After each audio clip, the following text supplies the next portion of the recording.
इस क्वेश्चन में अपने से पूछ रहा है कि एक कण विराम से प्रारंभ होकर 50 सेकंड तक नियत एक्सीलरेशन से गति करता है।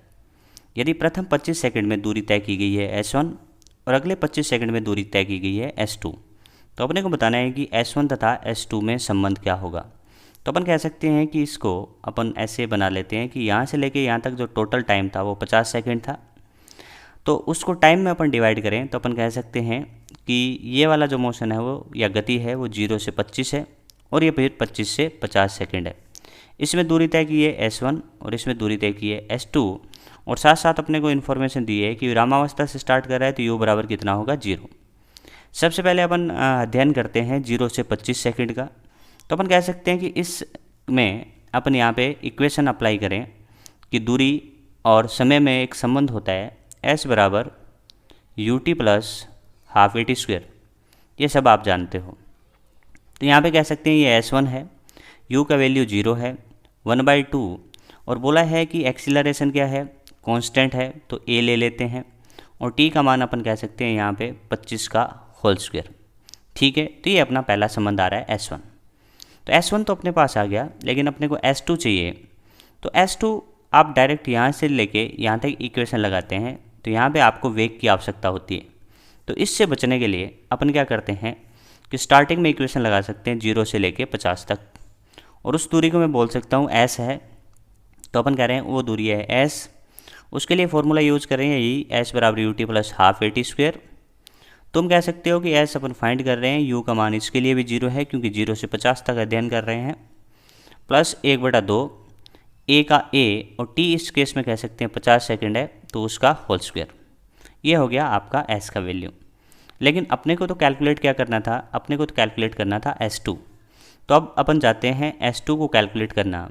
तो तुम कह सकते हो कि s2 का वैल्यू क्या s माइनस s1 होगा, यानी ये वाला वैल्यू कैलकुलेट करना है यहाँ से लेके यहाँ तक। तो तुम कह सकते हो कि टोटल में से s1 माइनस कर दो तो आपका आंसर s2 का आएगा।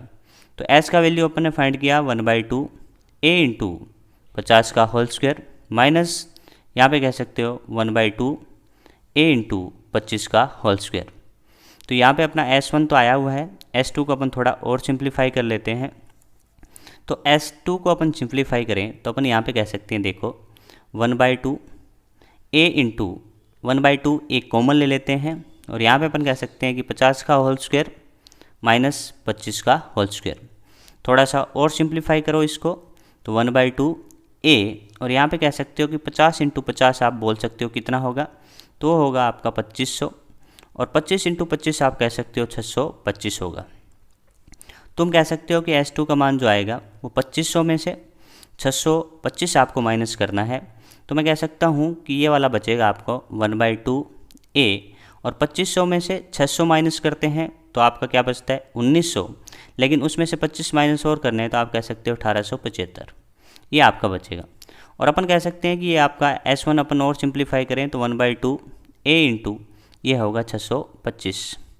तो अपन कह सकते हैं यहाँ पे s1 और s2 का अनुपात फाइंड कर लेते हैं।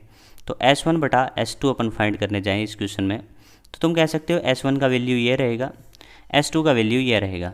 इन दोनों का डिवाइड करोगे तो 1/a कैंसिल आउट हो जाएगा, ऊपर आएगा 625, नीचे आएगा 1875, तो कह सकता हूँ कि 1/3 आंसर आएगा।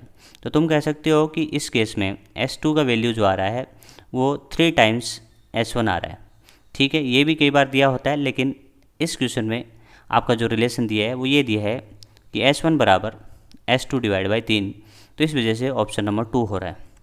चलिए, इस क्वेश्चन को अपन ने कंप्लीट मेथड से सीखा, लेकिन एक इसमें डायरेक्ट अपन जानते हैं कि कोई भी कण विराम अवस्था से स्टार्ट होता है तो इक्वल समय अंतराल यानी बराबर समय अंतराल में जो तय की गई दूरियां हैं उनका संबंध 1, 3, 5, 7 ऐसे होता है।